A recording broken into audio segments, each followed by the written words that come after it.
What's going on, y'all? Welcome back to Clown Questions, the show where there are no dumb questions. I'm your host, Matt K. Maurer, and I am pissed. Man, I am pissed because I'm recording this podcast for the second time. I have recorded it previously. I had to re-download OBS, and it was picking up my camera audio and my desktop audio. So it wasn't just the microphone. So I heard echoing. I heard a fan. I am pissed, and this is the first time I've recorded the same podcast twice. Usually I can go in post-production and fix my mistake. Not today. Today I'm going to have to re-record the whole damn thing. Maybe it'll be better now. Because I had a rehearsal. I rehearsed the first one. It's not scripted, but this one's apparently rehearsed. But yeah, man, I'm pissed. But yeah, let's start off the show with the question on my mind today. What even is this show? I don't know, but I reserve the right to change anything and everything about it anytime I want to. This is going to be another mega show. It's been almost a month. It's been like 3 weeks since my last podcast. Shout out Ploff Warrior, talking Brewers baseball on that last one. That was great. I've been kind of locked in on the king in his court. We're going to have a new episode coming out today. You'll probably have already listened to it by the time you listen to this one, because you want some Kentucky Derby gold. You want some secrets from the king, and he will definitely provide those to you. So go check that out if you haven't already. But man, I'm pissed. So let me get through this and let me re-record this podcast. So who's down to clown?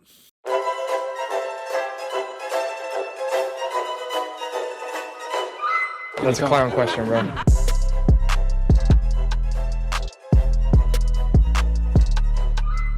So, is March Madness ruined? If I wasn't pissed already, I definitely am now, because March Madness is in all likelihood ruined, because March Madness, the NCAA has announced that for both the men's and the women's tournament, they are likely expanding the field to 76 teams, which will take effect in 2027, next year.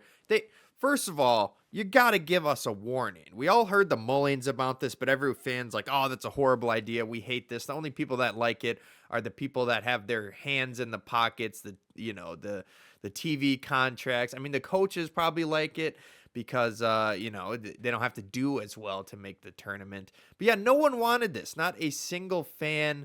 I don't know if maybe the players wanted it, but yeah, I would have been okay with this if they expanded it just to include more mid-major team. I mean, I still wouldn't have liked it. But yeah, I'd be more okay with it if they were expanding it to include more mid-majors, but that's not what they're going to do. They're going to include more major conference teams that are straight up mid. The first four out reported by the selection committee this year was Auburn, Oklahoma, San Diego State, who I'm okay with, and Indiana. Auburn was 17-16, just completely mid. But Matt, they won the NIT. No one cares about the NIT. They were playing even more mid teams than themselves. Congrats to Auburn for the NIT. This team does not deserve to be in the tournament. Barely above 500. Oklahoma at 19-15. I guess that's a little better. San Diego State was 22-11. Them I'm okay with. Because they're from a lower conference. I suppose they are joining the Pac-12, which is, the revamped Pac-12. I guess maybe part of the Power 5, but not really anymore, because they don't have those name brand programs necessarily anymore. But San Diego State, I would have been okay with. Indiana was 18-14. That's another team that would be let in. This is a decision coming from big Indiana, because Indiana, their football's great, but now their basketball is mid AF. So yeah, they probably it's probably big Indiana at the helm making this decision. So Indiana won't have to miss another tournament again. I don't know who the next four out would have been. I don't think the committee told us that. But yeah, even more mid. Those are more mid teams that would make it. But yeah, one source did say there's a very, very small chance that any reversal would happen in the next week. Please, PLZ in all caps, please reverse this decision. Unfortunately, I don't think it's going to happen. But yeah, they're messing with the purest thing in sports, which is March Madness. And the first four is now dead. The play-in tournament where two 8 teams compete, two 16-16 games, two 11-11 games. Now, instead of the first 4, it's going to be the first 12. They're helping some more mid teams to screw over some decent teams. So now, instead of 4 games with 8 teams in Dayton for the men's tournament, there will be 12 games with 24 teams at 2 different sites. This move will create 8 additional at-large bids, all of them to worse teams per the cut lines standard than those who have qualified for every previous NCAA tournament. Per sources, the NCAA will be adopting an expanded model for its opening round games that matches what it had been doing with the first 4. This move to 76 means 52 teams auto slot into the main bracket, with the first round starting on Thursday and Friday, with the 24 leftover teams filling up 12 game slots for that Tuesday and Wednesday immediately after Selection Sunday. By my math, and I'm not as good at math as I used to be, that means there's 8 more teams that otherwise would not have had to compete in a play-in game. Now they will have to compete in not the first 4, the first 12. We're going to call it the first 12, but absolute bullshit. You're screwing over 8 teams, 8 decent teams, to help out 8 mid teams, help them get in. Obviously, those additional 8 teams will be in that play-in, but I'm pissed. They're messing with, like I said, the purest thing in sports, and I'm a huge, I like to say I'm more than a casual college basketball fan. So I do watch the 16-16 games. A lot of people don't. A lot of people, maybe they'll watch the 11-11, but the first 4, isn't as exciting as it's very exciting to me, but it's not always that exciting for others. But the first 12 is going to suck because all of the number 16 seeds and half of the 15 seeds will now slot into those play-in games on Tuesday and Wednesday of the opening round. The other half of the games will be a mix depending on team quality, comprised of number 11 seeds, all of the number 12 seeds, and potentially a game that will feed into the 13 line for that first round that Thursday or Friday. The vaunted 12-5 upset, I guess, is still alive. Those 12 seeds will have a play-in, a tune-up game, beat a team so you can prove you're at least somewhat decent. But yeah, it's gonna be shitty teams on those 11 lines.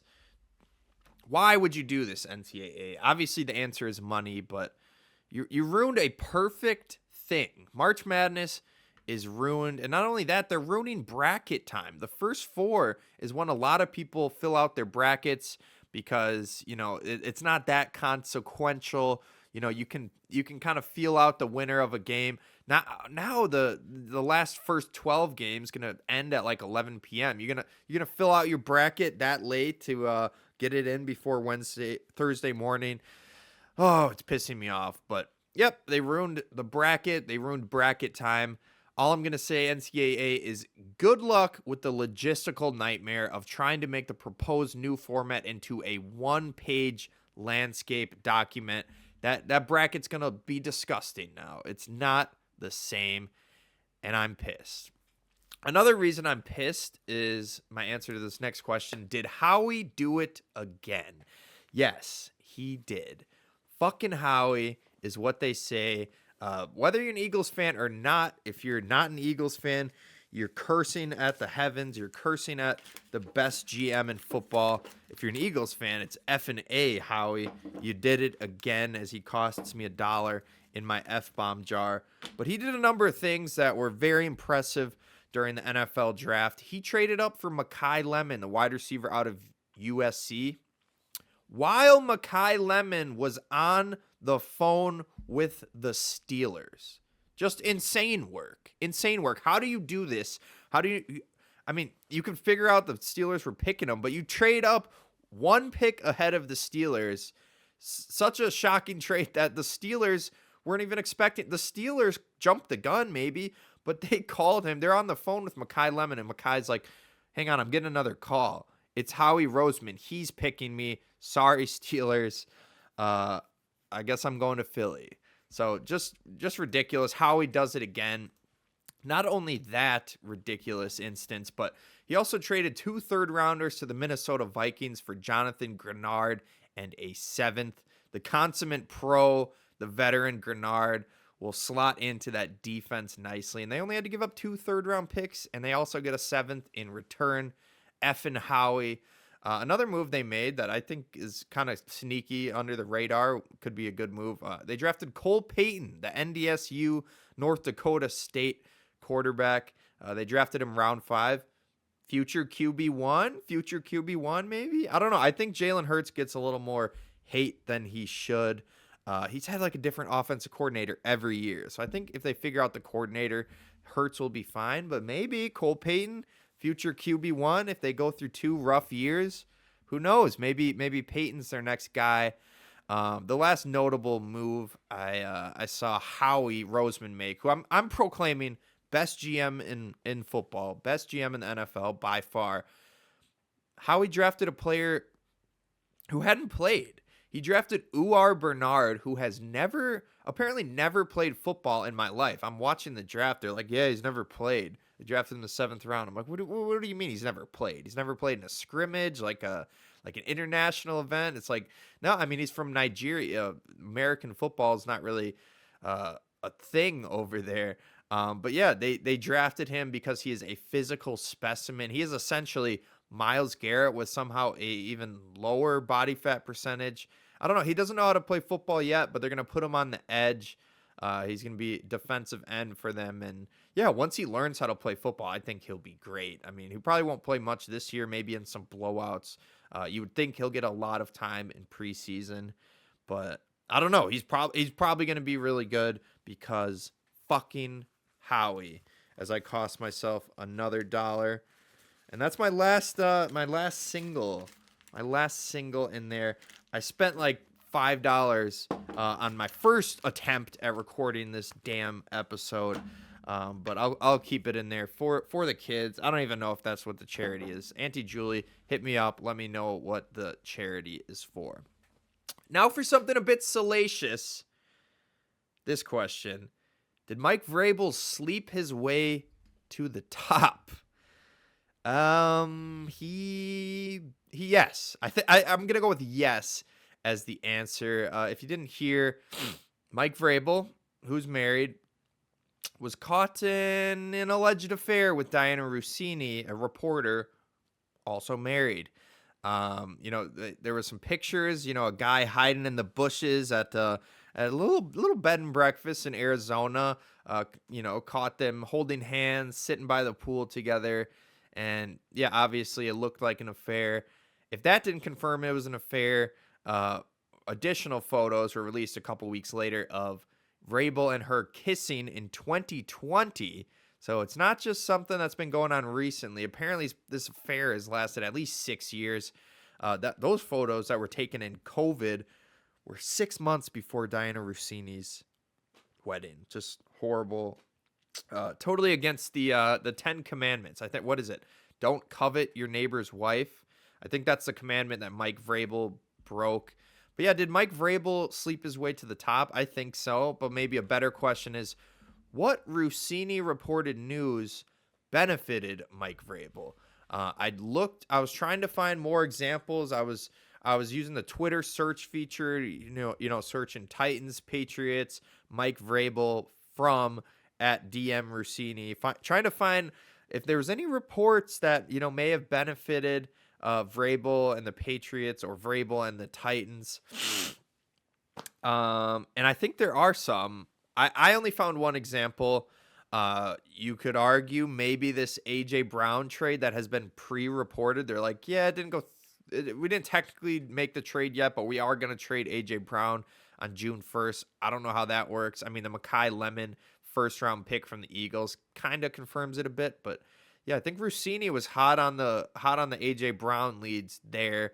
But yeah, Diana Rossini, Patriots insider. I'll say it again. Diana Rossini, Patriots insider. Inside her. Get it? Okay, sorry. The joke's not funny when it was right there. I had to get that one off, but yeah, I did find one example of some Rossini reports that could have benefited Mike Vrabel. Rossini reported that the Falcons, this is back when Vrabel was on the Titans, she reported that the Falcons had discussed several offers for wide receiver Julio Jones, including an offer of a future first-round pick.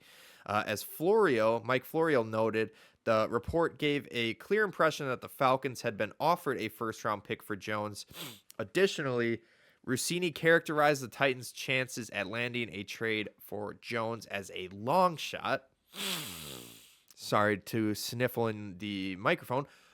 Ultimately, Julio Jones plus a sixth-round pick were traded to the Titans for a second-round pick and a fourth-round pick, a substantial step down from the supposed first-rounder offer that the Falcons already had in hand.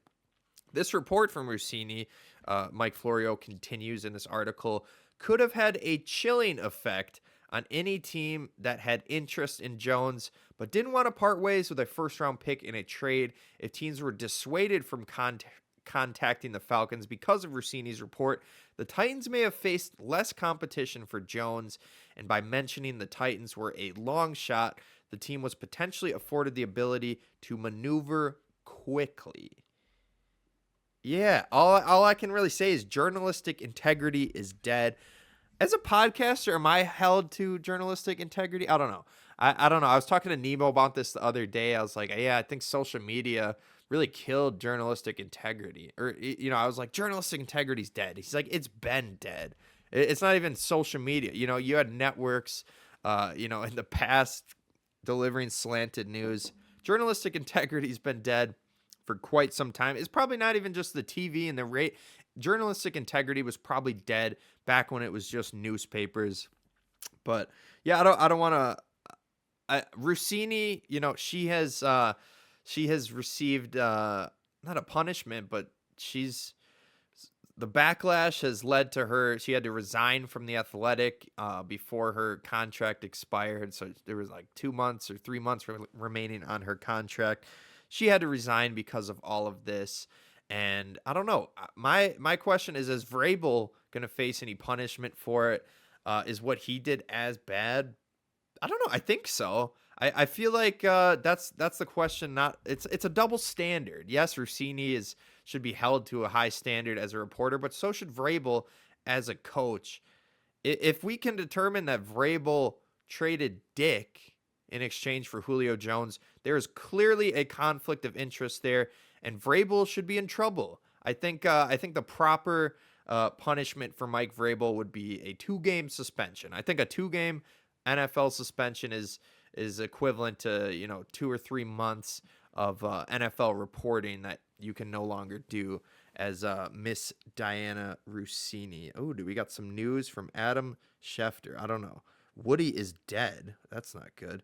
We're talking about Brandon Woodruff in the Bleacher Bums chat. Back to Vrabel. He slept his way to the top. Who knows? Rossini probably got helped him get the Patriots job. There's some unfortunate parts of it. Diana Rossini was allegedly covering the Titans 9 months before her firstborn was born. And she named her firstborn child Michael. And then there's an unfortunate tweet. This is probably why she deactivated her Twitter when I was being an internet sleuth trying to find some of this stuff.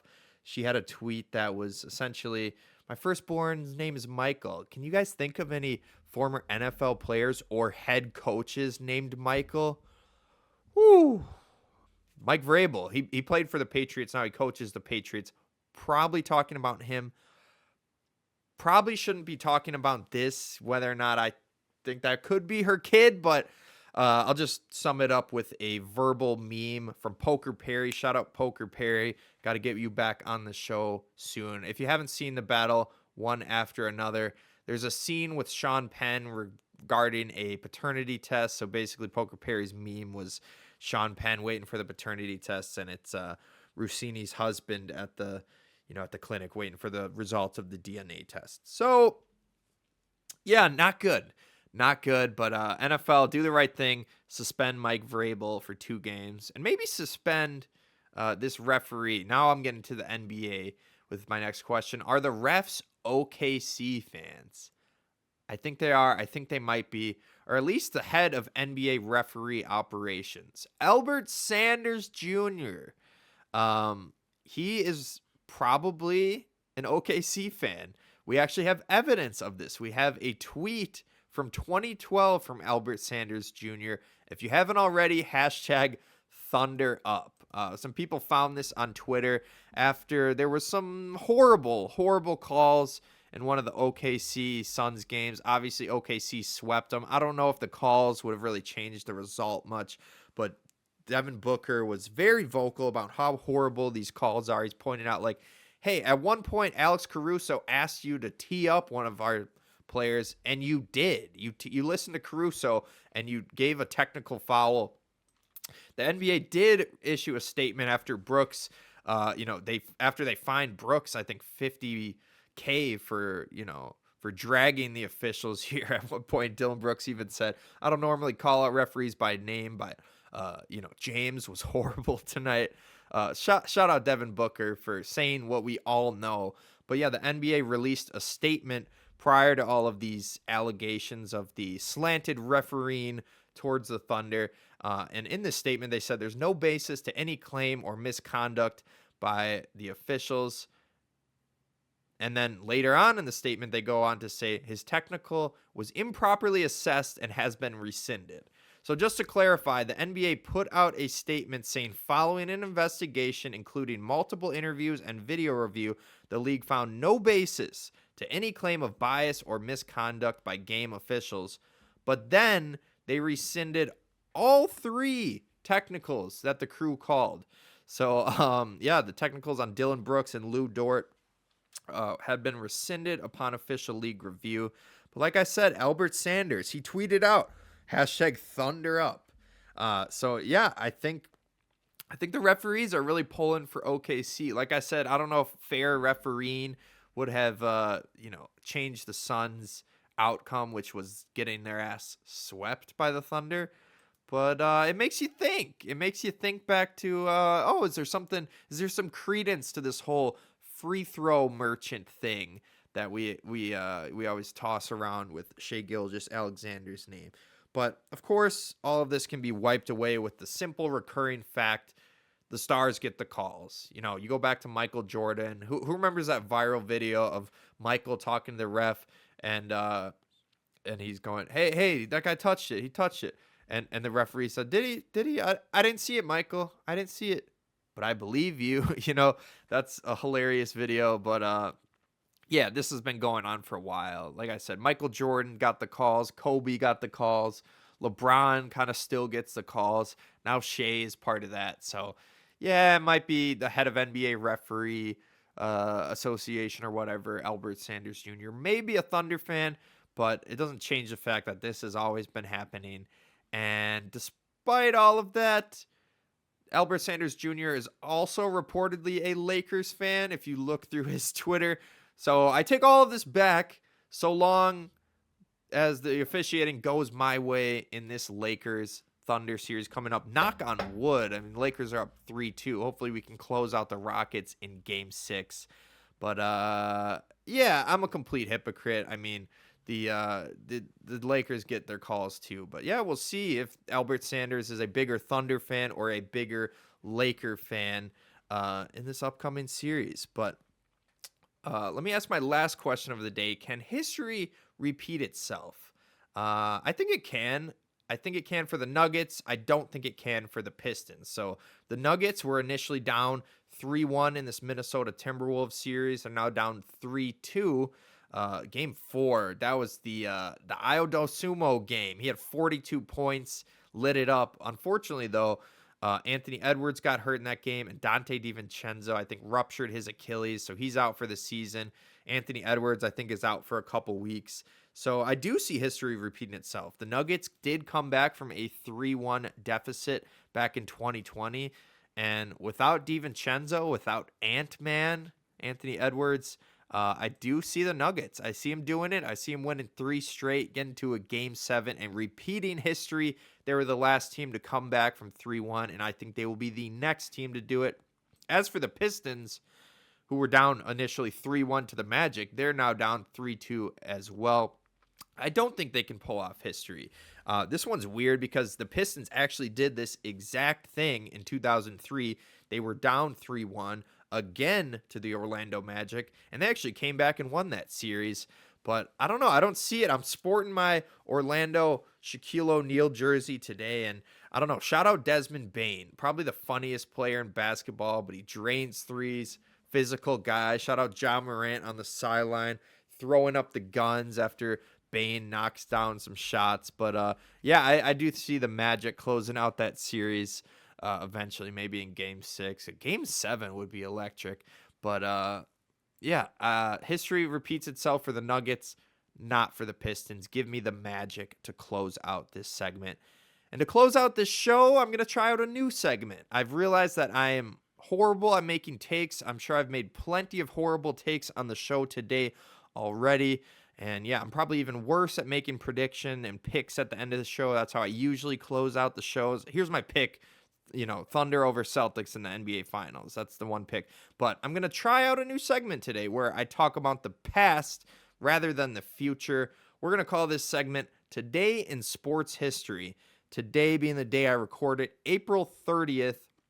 A lot of cool things happened on this day in sports history on April 30th. In 1922, Chicago pitcher Charlie Robertson threw a perfect game as the White Sox defeated the Detroit Tigers 2-0. In 1938, Bradman, I don't know if that's his full name, but he scored 258 for Australia against Worcestershire in 293 minutes with 33 fours and 1 5. I have no idea what that means, but it's cricket. Scoring 258, that sounds like a lot of points, so that sounds pretty impressive.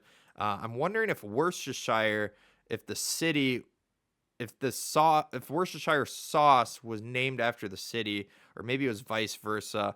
But more stuff that happened today in sports history. 1939, Lou Gehrig set an MLB record by playing his 2,130th consecutive and final game for the New York Yankees. Shout out Lou Gehrig, one of the best Yankees ever. A true Iron Man. In 1961, San Francisco Giants outfielder Willie Mays. Shout out Willie Mays. He became the 9th player in MLB history to hit 4 homers in a game in a 14-4 win against the Braves in Milwaukee. I love Willie Mays. My fantasy baseball team name is named after you. Initially, the Say Hey Kid. Then I got Shohei Ohtani, and I named it the Say Shohei Kid. Unfortunately, I did not get Ohtani this year, but I did get Munetaka Murakami. So my current team name is the Say Mune Kid. Not that any of you guys asked, but moving along. In 1967, Orioles pitchers Stu Miller and Steve Barber lost a game 2-1 despite no-hitting the Detroit Tigers. That's absolutely brutal, throwing a no-hitter and losing. How'd they give up 2 runs? I guess they walked the bases loaded twice. But yeah, here's one the Wisconsin people will like. In 1971, the Milwaukee Bucks defeated the Baltimore Bullets in 4 games. Wow, was that a 4-game sweep? Or maybe it was a best of 5 back then. But yeah, shout out Milwaukee Bucks. Kareem! I believe Kareem and the Big O got that title. But yeah, only 2 more things that happened on April 30th in sports history. In 2022, Brock Purdy was selected by the San Francisco 49ers with the final pick in the draft, becoming Mr. Irrelevant. Brock Purdy, great quarterback. The most relevant Mr. Irrelevant ever. And the final today in sports history factoid was in the 2015 NFL draft, Florida State quarterback Jameis Winston was selected with the first overall pick, and he went to the Tampa Bay Buccaneers. Jameis Winston, great player, FSU legend, one of the greatest college quarterbacks ever. I think he only lost 1 game in college. Apparently, he's the funniest guy in the league. But unfortunately, sorry to ruin Jameis Winston for you again, but unfortunately, a $1 million FSU payoff for a rape accusation, as well as an Uber driver who claims he groped her, lead me to believe that Jameis Winston's not exactly this innocent, happy-go-lucky goofball that he comes off as in the media. The fact that he could somehow come back from all that PR and still be a lovable, quirky character on TV kind of makes me wonder, did he really get those crab legs for free?